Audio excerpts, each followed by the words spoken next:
क्या हुआ तो पाकिस्तान का जो ऑफिशियली नेम है वो पता है आपको? पाकिस्तान का जो ऑफिशियली नेम है तो श्वेता नाम ऑफिशियली नेम है ये क्या है बच्चों? The Islamic Republic of Pakistan. The Islamic Republic of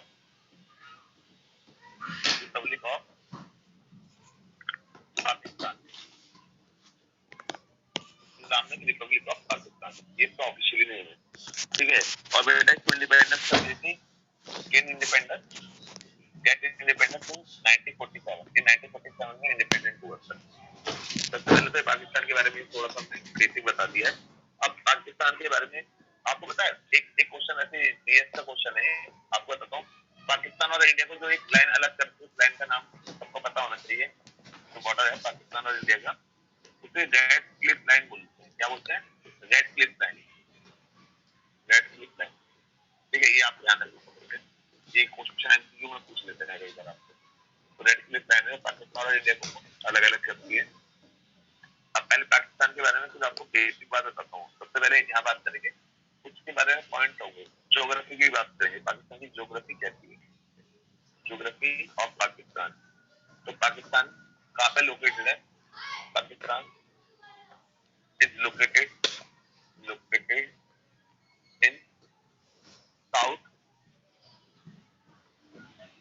Asia and border इसके जो बॉर्डर है ये साउथ एशिया में बेटा लोकेटेड है। और फिर जो बॉर्डर्स है वो सेंट्रल एशिया में आ जाते हैं। कहाँ पे आते हैं? जो एशिया का सेंट्रल पॉइंट है वहां पे उसके बॉर्डर आते हैं central Asia and the middle east ये मिडल ईस्ट में आते हैं। आप लोग काफी सोच रहे होंगे सर हमें नोट डाउन करना है। आप नोट डाउन करो या ना करो आपकी जिम्मेदारी है, बस ये मैंने इसको टाइप भी कर दिया है। जो मैं आपको समझा रहा हूँ ना एक एक वर्ड ये मैंने टाइप भी कर दिया है नोट के अंदर। इंग्लिश मीडियम के लिए ये फायदा हुआ है, इसको सारा का सारा मैंने नोट कर दिया इसके लिए। दूसरा है पॉपुलेशन के पॉइंट ऑफ व्यू से। पॉपुलेशन के पॉइंट ऑफ व्यू से क्या है बच्चे? पॉपुलेशन एंड लैंग्वेज ये आपको पता होना चाहिए। पॉपुलेशन पाकिस्तान पूरे वर्ल्ड में किस रैंक पे आता है? तो it is the sixth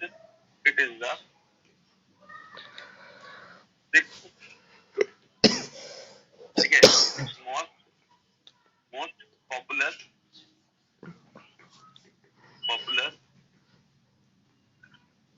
country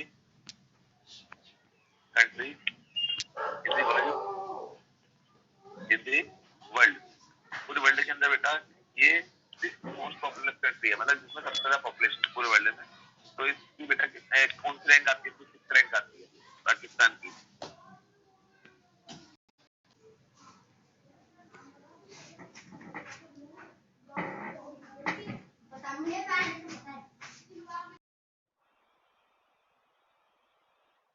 hello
भैया 9 to Sanjay.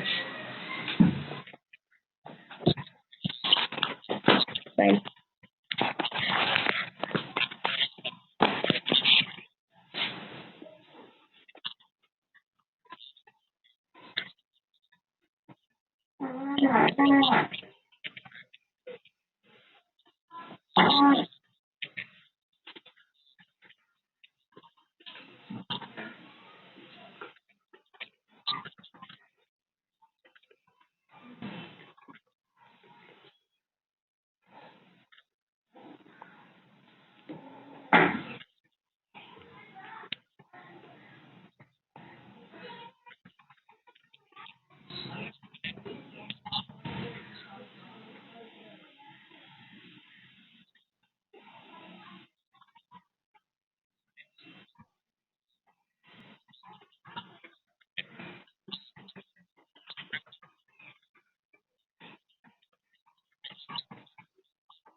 पास तो है, सो गए, नींद आ रहा है, बाद में पढ़ लेंगे इसको।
नहीं सर, नहीं भेजा।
इतने भयानक नींद आ रहा है।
ठीक है तो आ गए सब।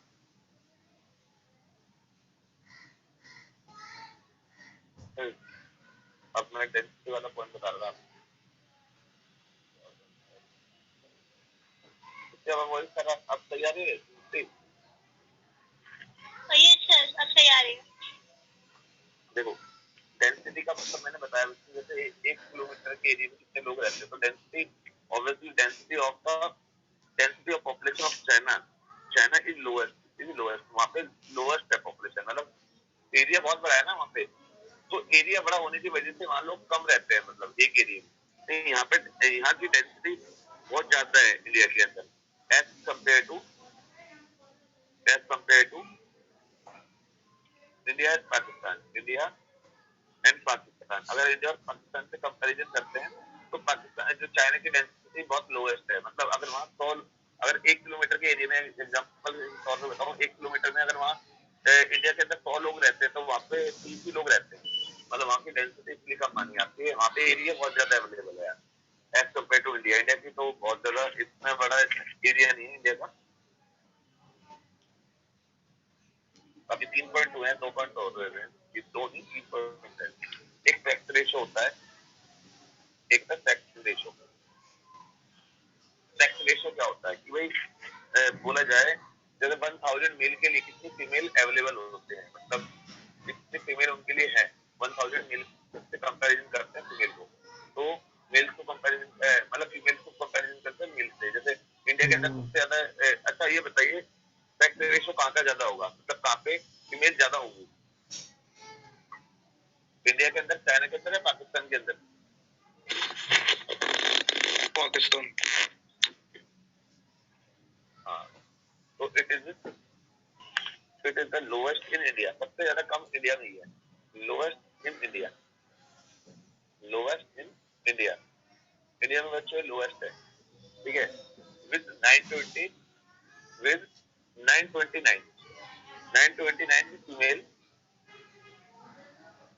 फीमेल अवेलेबल है पर 1000 मेल के लिए कितने अवेलेबल है 929 अवेलेबल है और इन चाइना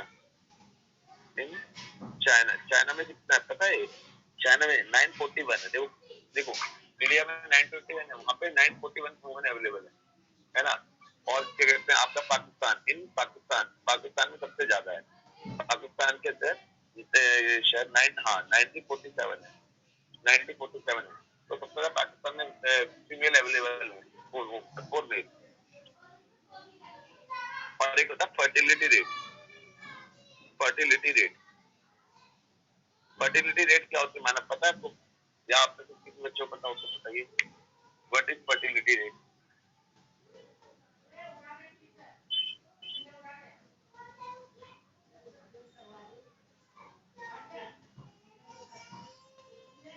पता है बच्चों फर्टिलिटी रेट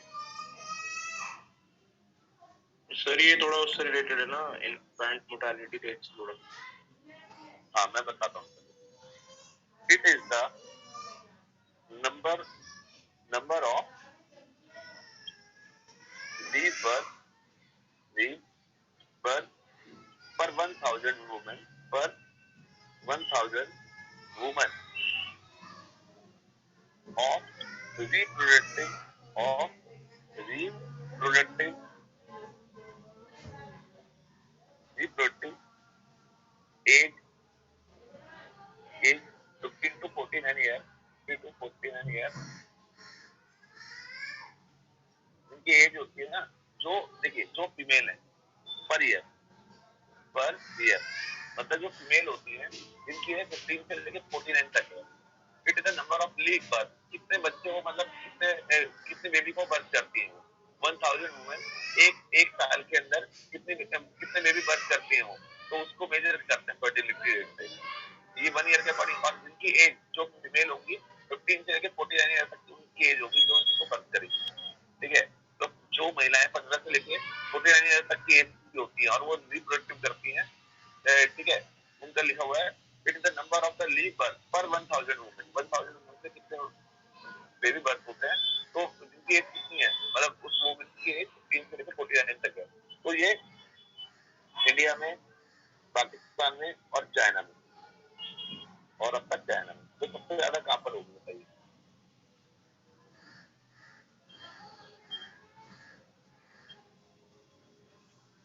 सबसे ज्यादा फर्टिलिटी रेट कहाँ पर होगी, इंडिया में, पाकिस्तान में, चाइना में? तो पाकिस्तान लग रहा है। पाकिस्तान ही लगता है, हाँ पाकिस्तान नहीं है बच्चा। तो it is the highest in Pakistan, it is highest in Pakistan, highest in Pakistan, ये पाकिस्तान में हाईएस्ट है। इंडिया कम सेकंड, इंडिया का कौन से नंबर पे आता है, इंडिया की रैंक आती है, India come second and after that China, after that China last में आता है, ठीक है। अब उसके बाद लास्ट पॉइंट बचा हुआ है इसका अर्बनाइजेशन। अर्बनाइजेशन कहाँ पे जाता है, कहाँ पर अर्बन एरिया जाता है? तो it is the highest in China, it is the highest in China, सबसे ज्यादा अर्बनाइजेशन कहाँ पर है, हाईएस्ट चाइना में सबसे ज्यादा है। पता है चाइना में कितना है? चाइना में, इंडिया में और आपका पाकिस्तान में। चाइना के अंदर है 56%, ठीक है, और पाकिस्तान के अंदर है, अच्छा पाकिस्तान इंडिया में अर्बनाइजेशन ज्यादा कहाँ पे होगा बताइए?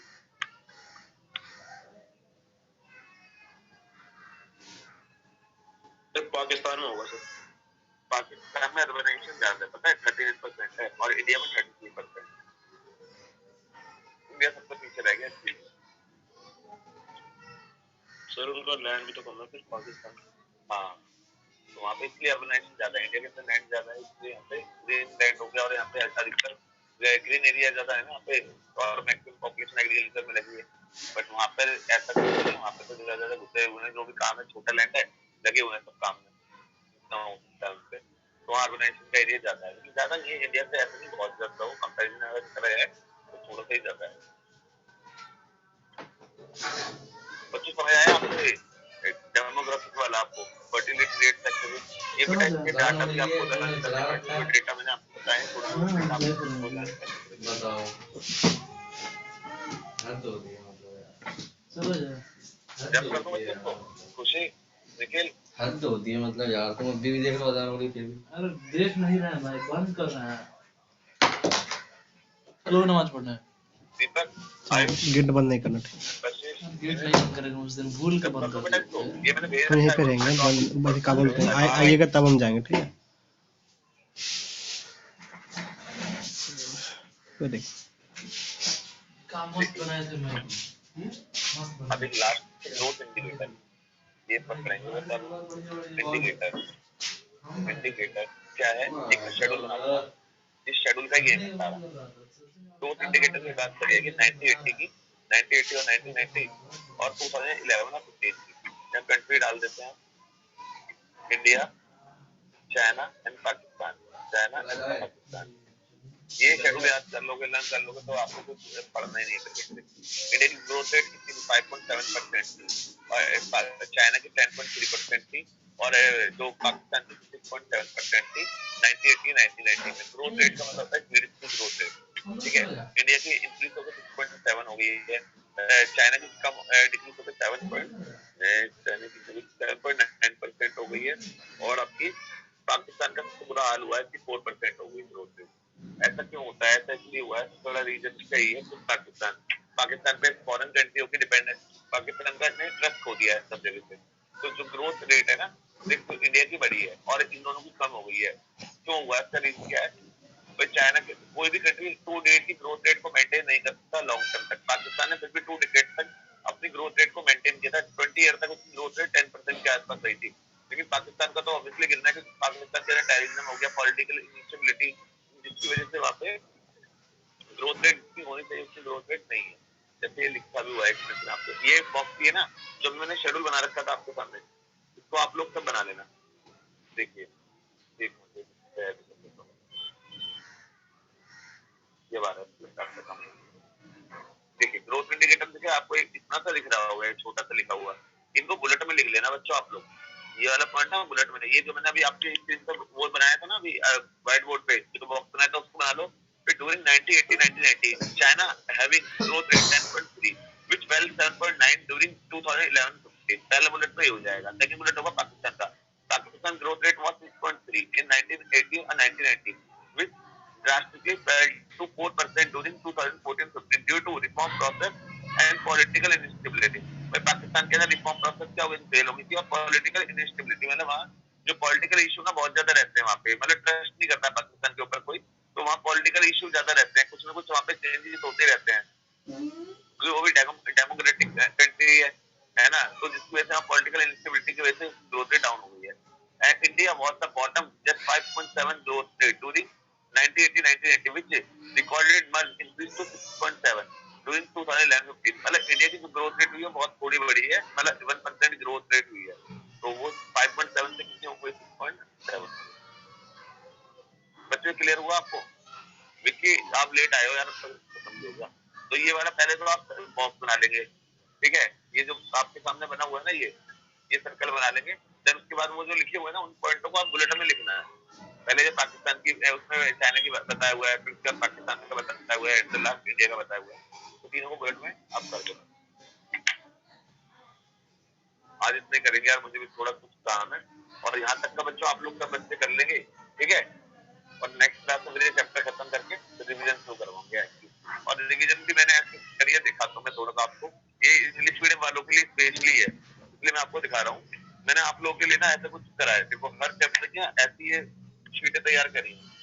इसमें क्या है, जैसे आपको देखिए एग्री डिमांड की चलिए ना डिवीजन, तो देखिए ये division of determination income employment, ये चारों चैप्टर है, उसमें जितने भी इंपॉर्टेंट पॉइंट दिखेंगे वो सारे दिख जाएंगे आपको, जो एग्जाम के पॉइंट ऑफ व्यू से इंपॉर्टेंट है, जो भी क्वेश्चन है, मतलब कहते ना यहाँ से मुझे जो इंपॉर्टेंट लगता है ना वो कर देता हूँ मैं। वॉट की क्वेश्चन है इसके अंदर सारे, वॉट की क्वेश्चन है, मतलब इसको रिवीजन कर लोगे तो आपको इस 4 पेजेस है, तो आप इस 4 पेजेस के अलावा इसमें लास्ट के 2 पेजेस में जितने भी क्वेश्चन आज तक एग्जाम में आए हुए हैं वो सारे क्वेश्चन है, उसके आंसर भी लिखे हुए हैं मैंने, जैसे काफी उसके आंसर भी, और कुछ क्वेश्चन है कितनी बार रिपीट हो रखा है कुछ नहीं भी इसमें टाइप करके सारे बनाए थे मैंने संडे को बैठ के।